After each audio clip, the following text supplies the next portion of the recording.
Good evening, everyone. On behalf of Richard Haass, the President of the Council on Foreign Relations, I want to welcome you all here tonight. I want to thank you all for coming, particularly given the rather unpleasant weather we have outside. You are real troopers to make it here through the storms.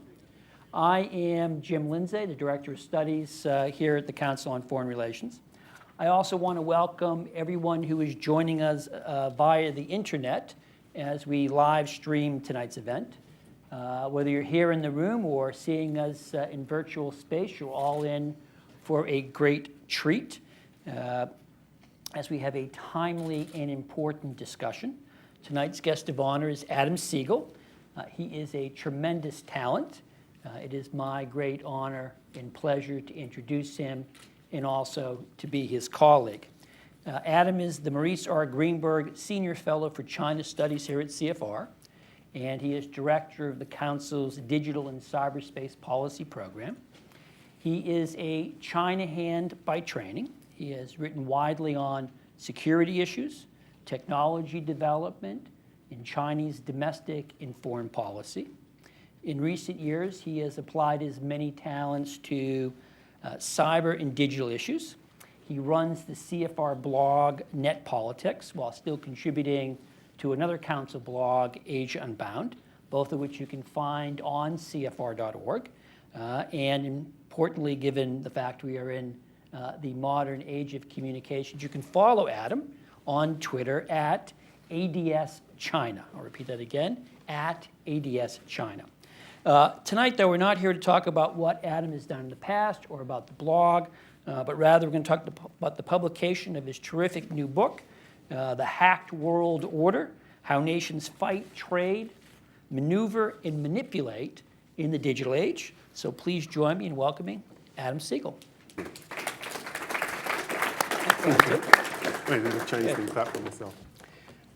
Let me sort of, I'll get it. I'll open with a question. You call your book The Hacked World Order. So what is the Hacked World Order?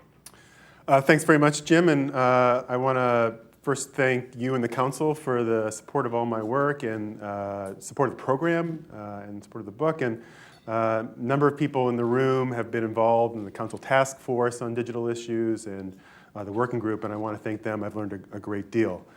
The Hacked World Order really came from the idea that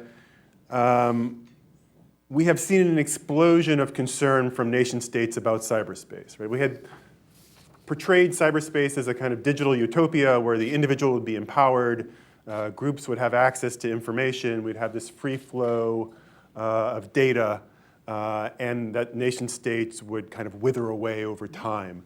But what we in fact have seen is a tremendous reassertion of state power and sovereignty into cyberspace. And in particular, you can look at June 2012 to June 2013 as a time when the states really stood up and forced their way back into cyberspace. Well, let me push you on that because you didn't use just now a phrase you use frequently in the book, and that is 0 year.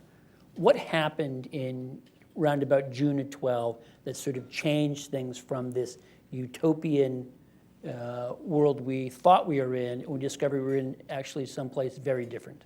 Yeah, I mean, year zero is an inflection point, right? We had hacking before then, right? We had massive hacks of TJ Maxx and Home Depot. The U.S. military used cyber weapons in Serbia and Iraq. But the inflection point in June of 2012 was the first leaks about Stuxnet, right? And the use of malware allegedly by the United States and Israel against Iran's nuclear facilities at Natanz. And then the end in June of 2013 is the NSA contractor Edward Snowden, showing up in Hong Kong. So if you look at that year, we had a whole range of events. We had Iranian attacks on US banks. We had an attack on Saudi Arabian oil producers. We had a massive year of Chinese cyber espionage. So that was really an inflection point where the states, again, really reasserted their sovereignty into cyberspace. So explain to me, what world do we live in right now? How dangerous is it? How much have states exerted themselves? In particular, are you arguing that we're about to face I guess what is called a digital Pearl Harbor? Yeah.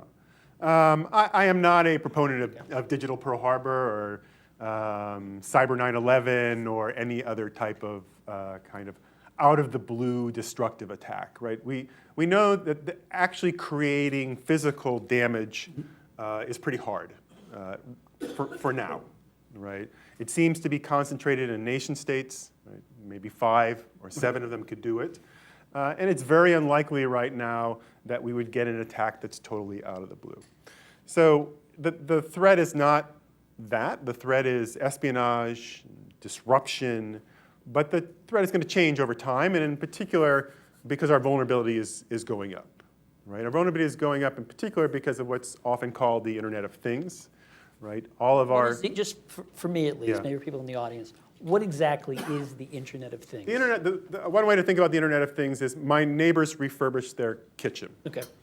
They invited me over for dinner when they finished, and I said to them, "Do you realize that your new oven is speaking to my Wi-Fi?" Right? Because they have a new GE oven which you can turn on and turn off before you get there. They had no idea that their oven was Wi-Fi enabled, and this is a very small case. The more dramatic example, and there's a great video of it, is cars. Right? So cars are now internet enabled through Wi-Fi and Bluetooth and other things. And 2 hackers, one of them who used to work for the NSA, from about 10 miles away, took over the car. First they turned the radio on and off, then they played with the heater and the air conditioning.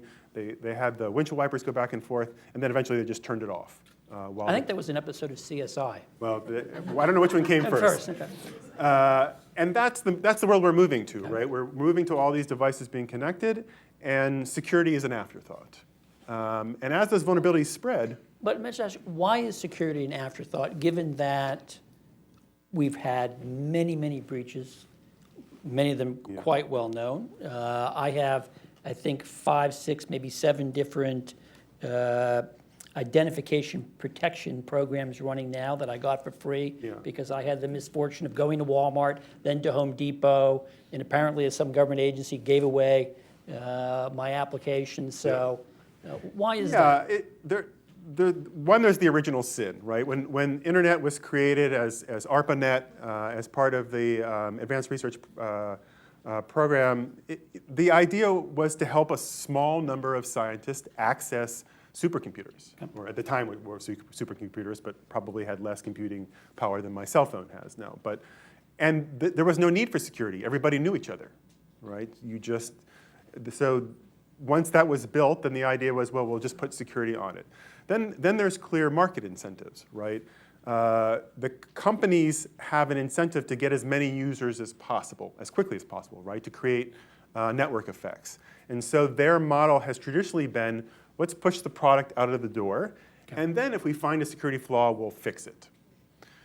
Plus, every time you sign up for a new product, there is a user's agreement, right? It's usually 35 pages long. Do you read those? Nobody reads them, and you click on it. And the user agreement says the software producer is not liable for any damage that happens from a security vulnerability. So we have a whole range of market vulnerabilities that have created this situation that now we have more attention to it might change over time. So how might it change? Because again, we have these stories. Everyone knows there's vulnerability. Yep. You're talking about the rise of the Internet of Things where you can talk to my stove or thermostat in my house or to my car or perhaps to a power grid and wreak havoc. So how are we doing in dealing with this vulnerability? Well, we're not keeping up, but we are making some progress, right? So there's always been the problem that the technology changes faster than policy can act. But we have been, there's one that is now a problem that is widely recognized at the highest level of government, right? So the president has spoken about it several times in the State of the Union, written several op-eds about it, just announced a new plan. And quite honestly, if you are in the C-level of a company, you know that you are vulnerable and there are responsibilities that are involved. So we've had a move towards greater transparency. Right? Before, companies never had to report if they were vulnerable or breached. Now there are breach laws, and so we are beginning to move to a place where the economic incentives are aligning more with the actual vulnerabilities.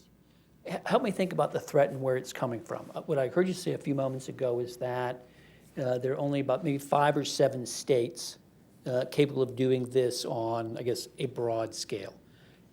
Is that the way it's likely to be for a sustained period of time? Is it the case that, given that technology spreads, in a couple of years, what only a state actor could do, a few people with a little bit of training could do themselves? How do we assess the nature of the threat? I mean, part of the problem has been a typology, right? So, any attack is seen as a cyber attack or cyber war, and so it helps to break down what it is that states are trying to do and the attackers are trying to do. So, destructive attacks, creating physical destruction, is limited to these 6 or 7 countries.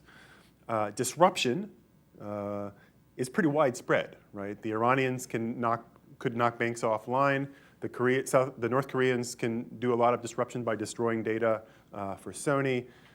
Individuals can create a lot of disruption by knocking websites off or by embarrassing, creating doxing, taking documents and putting them online. Espionage is also widely spread, right? Not only can nation states do it, but you can buy malware on the open market. So all of those capabilities, I think, are fairly widespread. The ability for individuals to create widespread destruction, I think, is 10, 15 years off, but it is going to happen, right? Because the vulnerabilities are going to become more widespread. And we know the capabilities are proliferating, right? We know that the market for malware for malicious software is spreading. And we know that lots of companies have incentives to develop exploits and sell them on the black market. So, but tell me how, from the vantage point of someone being attacked, you determine who the attacker is. I guess this is called the attribution problem. Now, I've heard it told that the attribution problem is very difficult to resolve, which raises the possibility of being attacked and being unable to respond because you're not sure of who the attacker was. Other people argue that the attribution problem can be overstated, that you can actually, I'm not quite sure, I'm not a technical person, be able to ferret out with some pretty good confidence as who the attacker was.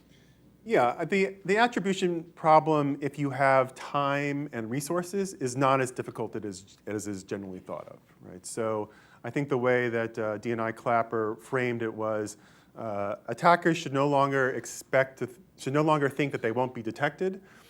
They should no longer think that eventually they won't be identified, but we will still have a difficult time identifying who ordered them to attack or under what authorities they were attacking. So what we've seen is that over time, the US government can, with a high degree of confidence, identify certain attackers. It takes a while, right? The Sony attack, it took several weeks, and we relied on several technical means, right, which is US own intelligence capabilities, that the question is not, can we do it, but do we want to reveal it, right? So if you want to, you can provide evidence that may be suggestive, but if you want to provide evidence that seems more conclusive, then you have to make a political decision to reveal certain types of intelligence.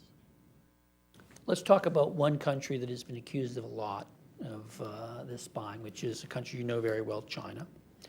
In September of 2015, last September, President Xi was here. They signed an agreement.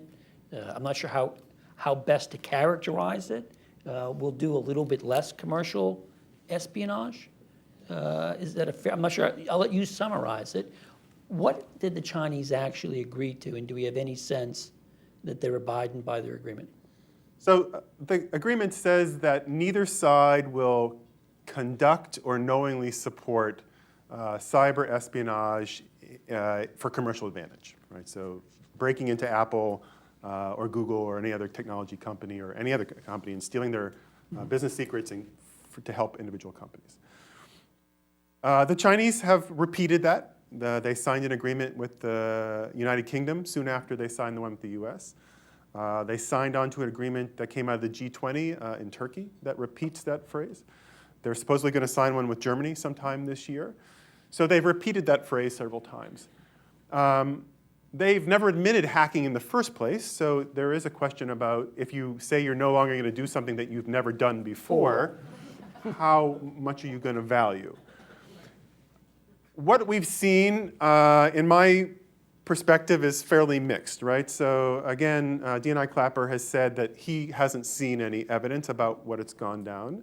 The cybersecurity companies, which have provided a lot of the intelligence for this, originally reported in the first couple months no turndown, that there was a campaign against pharmaceuticals and some other types of companies.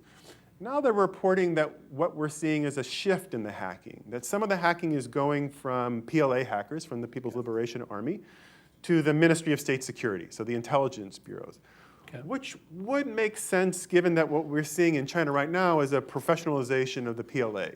And so you can imagine that it would make sense for the PLA also to move some of this unnecessary kind of intelligence gathering, which lends itself to corruption and economic kind of thing, out of the PLA. But right now, I think the evidence is at best mixed that China is going to abide by it. And the incentives are still very similar, right? China did it because they don't want to be stuck in a technology trap. They want to move up the value chain, and they did it because it was easy. And those are still present.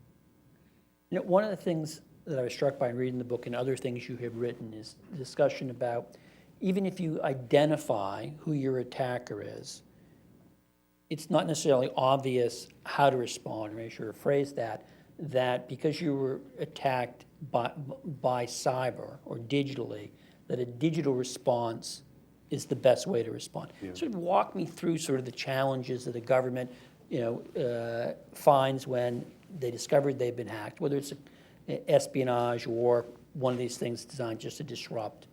How to operate? I think North Korea is a great example of that, right? So here was an attack that was a digital attack on Sony.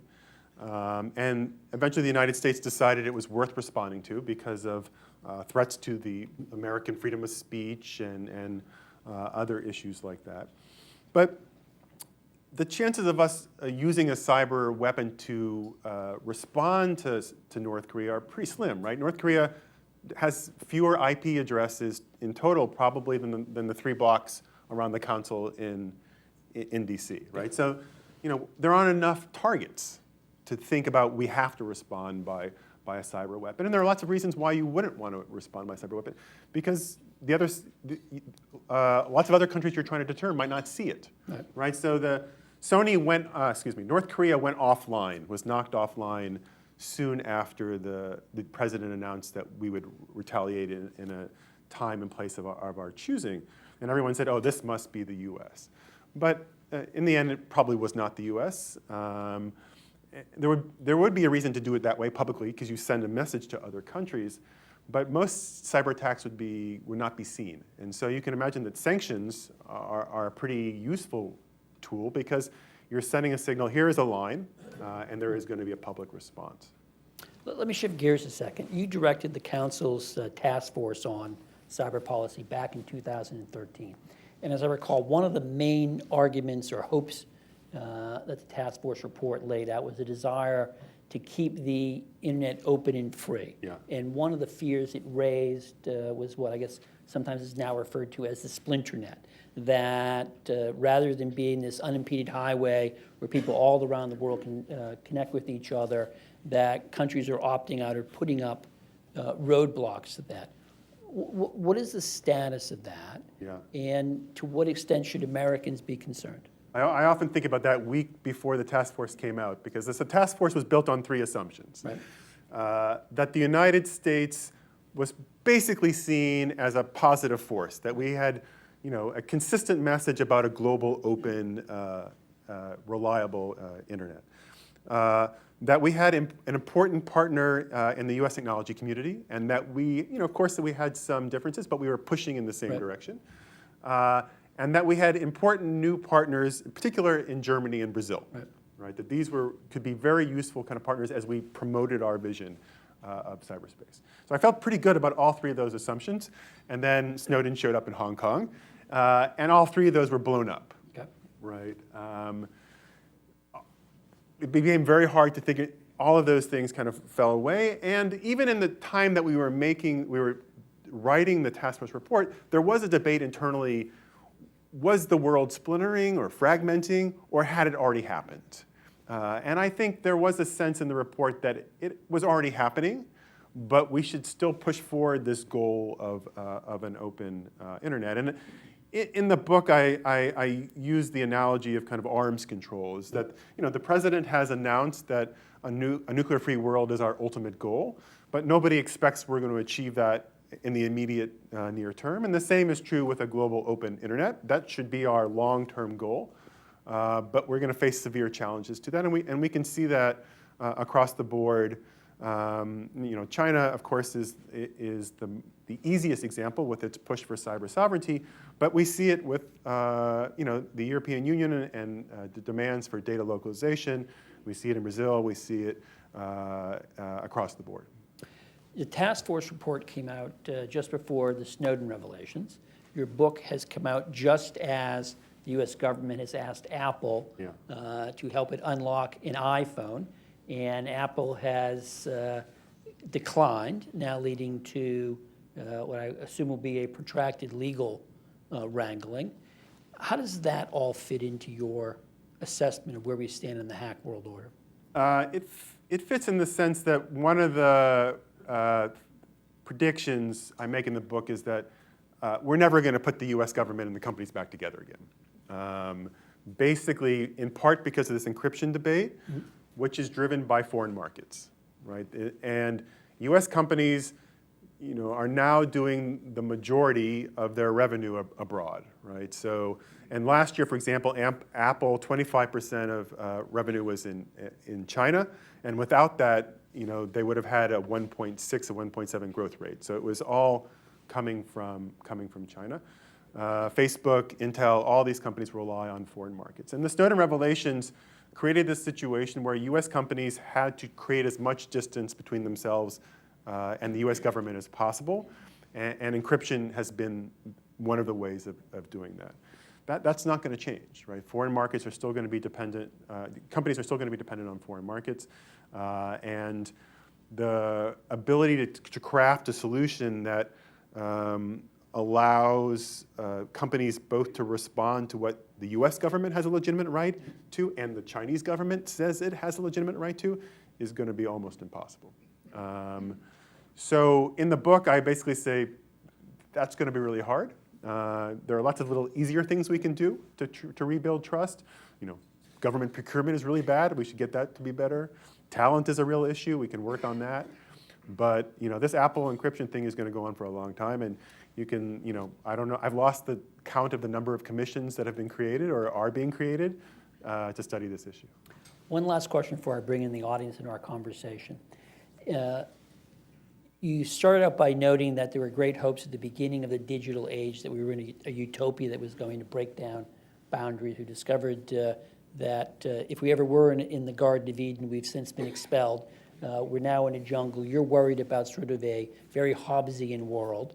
The United States, in some sense, is competing with others to craft and define what the digital world will look like, what the rules will be for cyberspace. So what are your policy recommendations to this administration, but most importantly to the next administration that comes in next January? Yeah, I give the current administration a lot of credit. I mean, we're not going to have treaties. Everyone has kind of basically said that arms control treaties are not going to fit the model for cyberspace. You can't trust and verify, right? You can't count cyber weapons. You can't position them close to the border so you can do a flyover. So treaties are not going to be the place, and we have to develop certain rules of the road to how we're going to behave. And it's going to take a long time, right? These things always take a long time.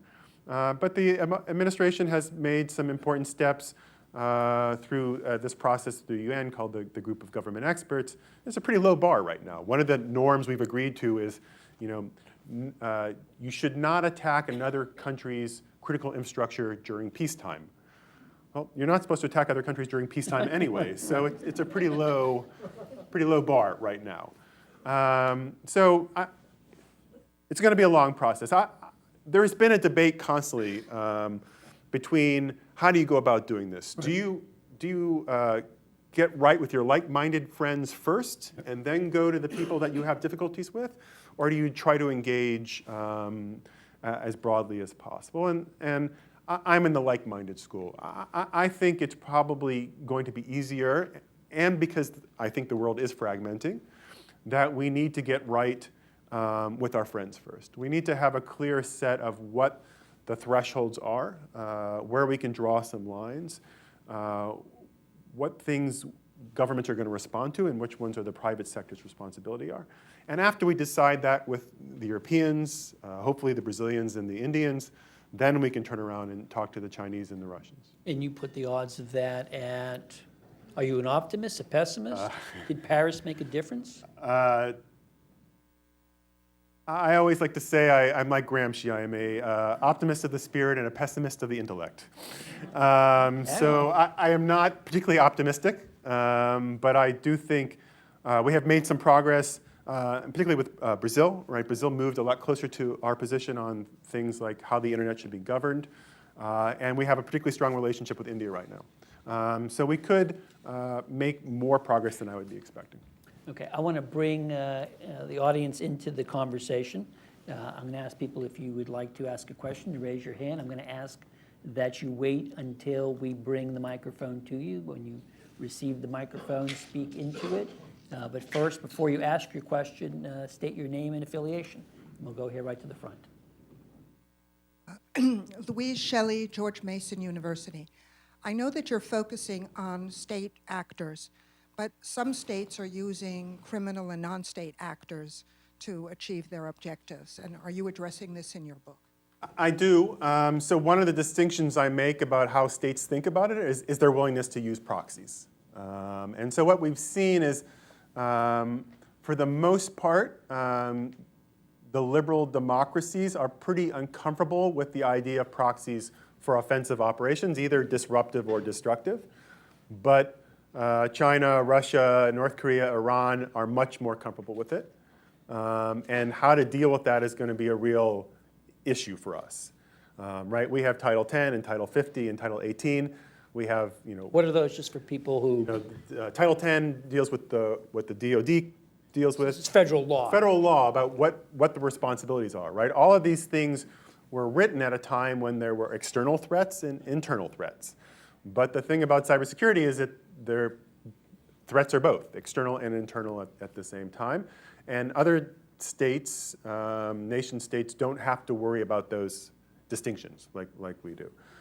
So one of the divisions that I do talk about is how states are going to break on that question. Are they going to see cyber as a precision weapon that is tightly controlled by the military?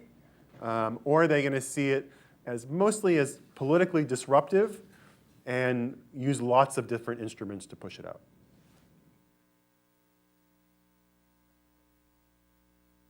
You just ask, there we go, in the back. Senator.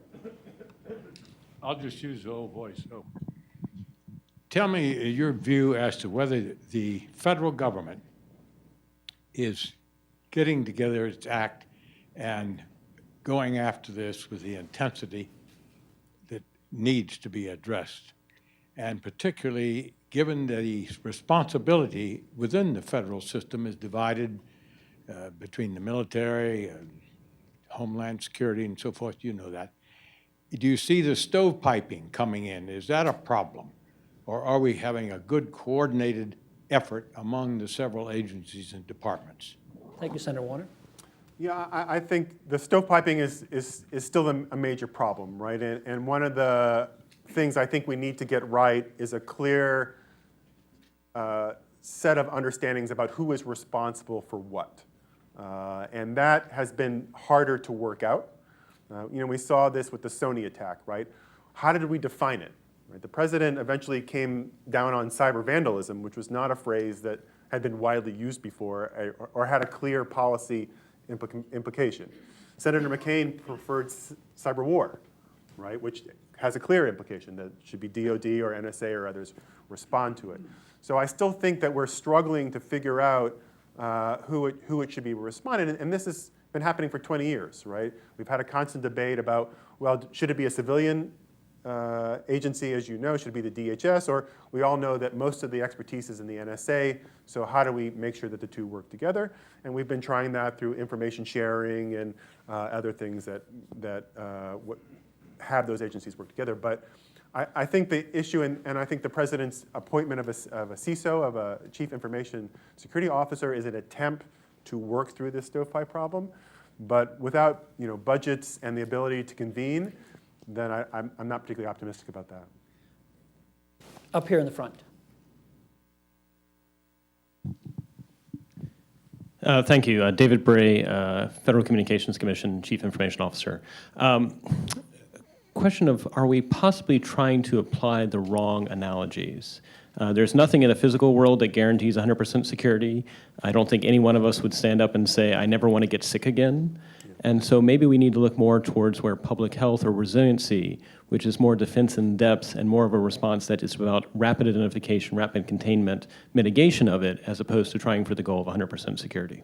No, I think that's exactly right. I think part of that comes from using the term cyber war, right, and the focus on digital Pearl Harbors and the idea that you can stop the attack, right? We're never going to be able to stop the attack. And so I think there has been great work on, as you said, ecological models or environmental models or other things that think about cyber as an externality, right, a market externality. And the focus should be on resilience. We can see that on the military side too, right? We're never going to have complete deterrence on cyber attacks, and so we should be talking about deterrence through denial, right? The attackers should think they're not going to be able to accomplish their goals, or it's just going to cost them so much time and effort to get in. So, I think that's an important, extremely important point. And certain countries, I think, are better at it than we are. And they tend to be smaller, right? Japan, which traditionally has a more focus on resilience given earthquakes and other natural disasters, their cybersecurity report is a lot of discussion about resilience, and a lot of the smaller countries are focused on that. Okay. Esther? Thank you. Esther Brimmer, George Washington University, and the Council on Foreign Relations. You commented about the importance of actually working with our friends. Could you comment a bit more about the role of NATO, which has also tried to work on cyber issues? What's the role of the alliance in dealing with resilience? Yeah, so NATO has been an interesting case, right? Because as with all systems, NATO doesn't have its own capabilities, and it has struggled to figure out who's defending what and to coordinate better with the EU. NATO has also been a great example of where do you want to draw the line, right? So the first cyber war, although it wasn't a cyber war, the first kind of cyber conflict was Russia's attack on Estonia. And there was a huge debate, would Article 5 be invoked, right? The Estonians never officially asked for it, and so if they had, it wouldn't have been invoked because there was no, again, physical destruction. And we have reached a point now where NATO says there are instances where cyber could invoke Article 5, but we're not going to tell you what those instances are, which makes sense in part because you don't want to draw the red line. But as with all these things with cyber, we have to wonder if the ambiguity at some point becomes counterproductive. There were some interesting reports about, how do we better integrate?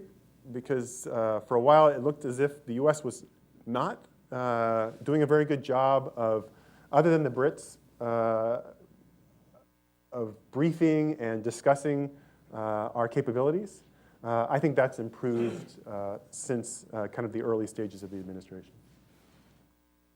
Yes, sir. Dennis Shea with CNA. Cyber as a military offensive weapon seems so immature and just clouded with uncertainty. The vulnerability that you're trying to exploit today might not exist tomorrow. The access to the enemy's network that you have today might not exist when you need it. All the collateral damage. The military target might be connected to a hospital or worse, a factory that manufactures, baby formula. So do you envision that we'll ever get to the point, what should the military do? Should they be will we get to a point where you can actually depend on these weapons and rely on them as? No, I think that's a great point, right? And so much of our knowledge about offensive operations are things that didn't happen.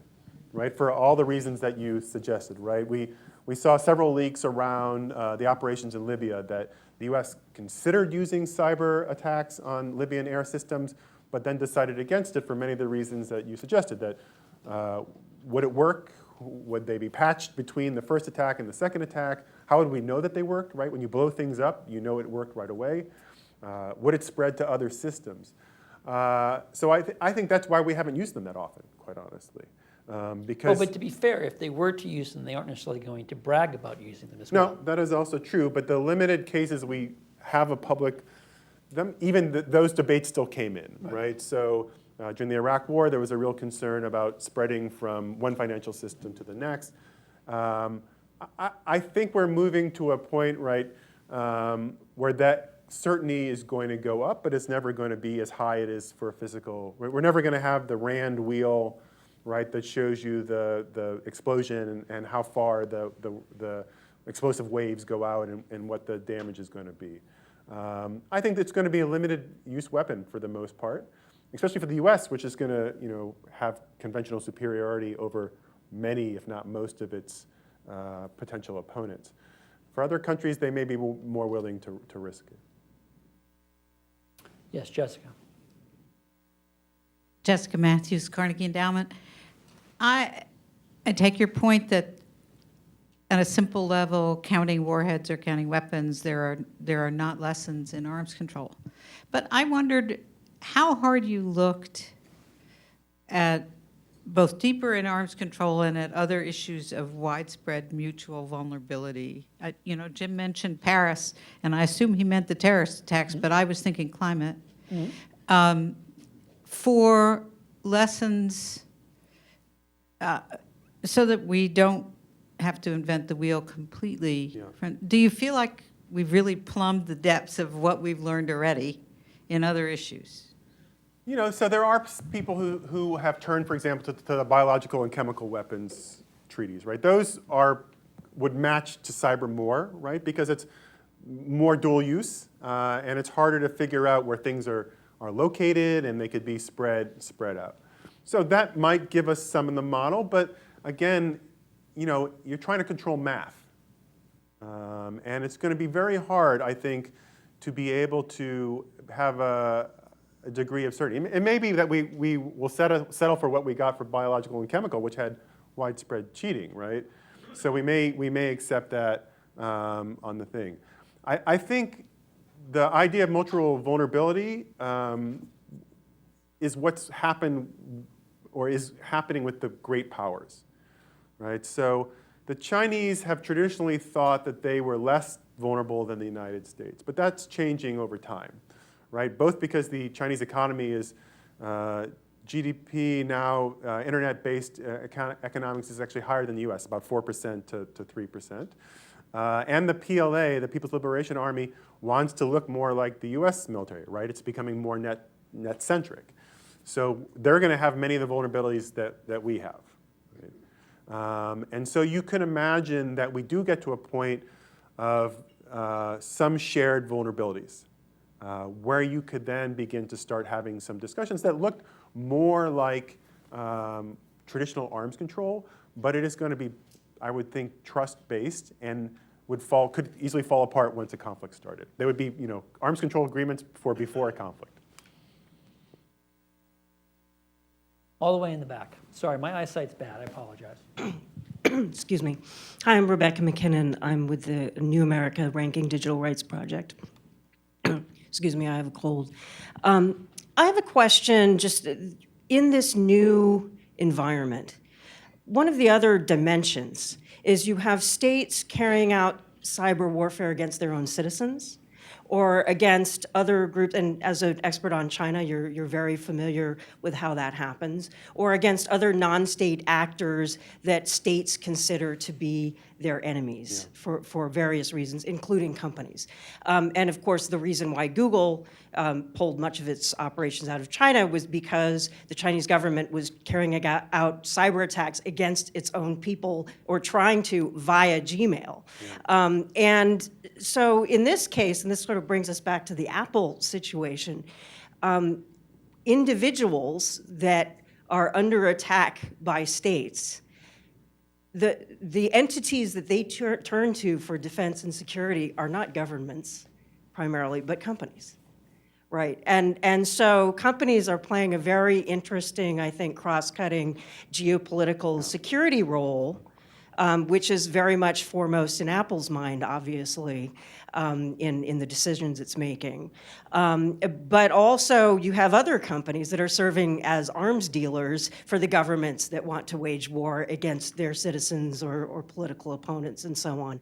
And so I'm curious about your thoughts on how these new dimensions that are completely different in the security, in sort of security thinking from, conventional warfare, how this relates to the way in which we deal with power, how we hold power accountable, how citizens and individuals can be secure from abuse and attack, even in many cases by their own governments. Yeah. So the first point is another one of my breaking points of how you would put states in categories, right? So there are, as you also well know, that there's a category of states that see the threat as not only to national security, but to regime stability and legitimacy, right? So China, Russia, lots of other authoritarian states. And they have a different vision than the US. The end point is we both try to collect as much data as possible, right? Because we're looking for the needle in the haystack, so we collect the haystack. And the Chinese are worried about, a social protest that spreads like wildfire, and so they have the Great Firewall and all the other data collection that they have. But the concern for the Chinese and others is, as you said, also domestically focused. So that is I think one of the great splits in this hack world order. How does a state think about the threat? Is it just national security, or is it also domestic stability and regime legitimacy?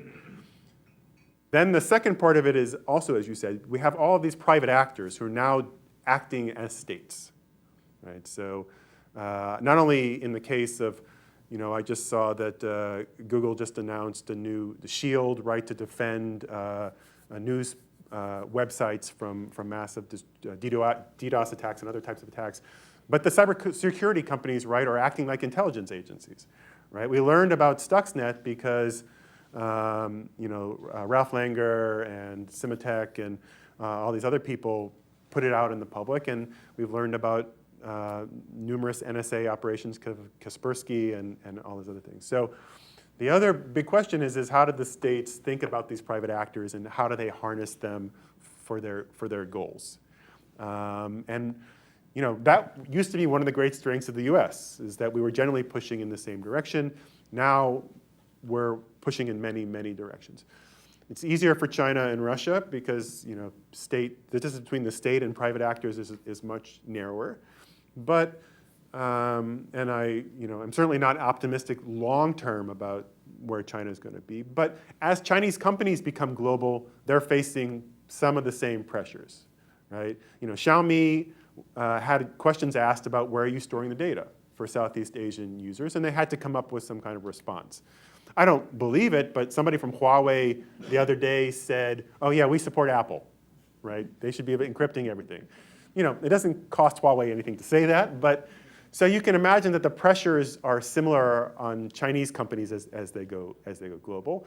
And the example with Baidu and the Great Cannon, right? So that was a case where Chinese government seems to have taken traffic that was happening on Baidu, the search engine, and used it to knock off some websites at GitHub, which is a website that was supporting ways to get around the Chinese firewall, right? And that Baidu must have been pretty angry about that, because they're trying to build a global brand. And if they look like they're in the pocket of the Chinese government, then they face the same problem that the US companies do with the NSA. Okay, we have time for one last question. Before I take it, I want to remind everybody that tonight's discussion has been on the record. And sir, you get the last question. Hi, my name's Charles McLaughlin from Sensio Consulting. And I wanted to ask how you think about, or what your advice is on how we should think about sort of time horizons of sort of the synthesis that you're offering and some of the predictions of how things are developing. In your view, sort of, when you make those, how long are you making them for? Yeah. If the book seems really relevant in 20 years, I have really exceeded beyond my wildest expectations. In the sense of that, technologically, there could be numerous black swans that change the way that this space plays out, right? Quantum computing and quantum communications would be a big one, right? We could have some technological innovations that make the defense much, much stronger in cyberspace, and so that balance would totally shift. And then it just may become a much more traditional kind of space. If we can have, the 10th edition 10 years from now, that would be awesome. 5 years from now, I suspect that some of the expectations about the technological playfield will seem a little wobbly. But you should still buy it now. Definitely buy it now. I will note there are copies available in the back of the room. Let me just say, I think you had a sense of why we in the David Rockefeller Studies Program are very delighted to have Adam Siegel as a member and having him run our digital and cyber policy program. So please join me in thanking Adam. Thank you.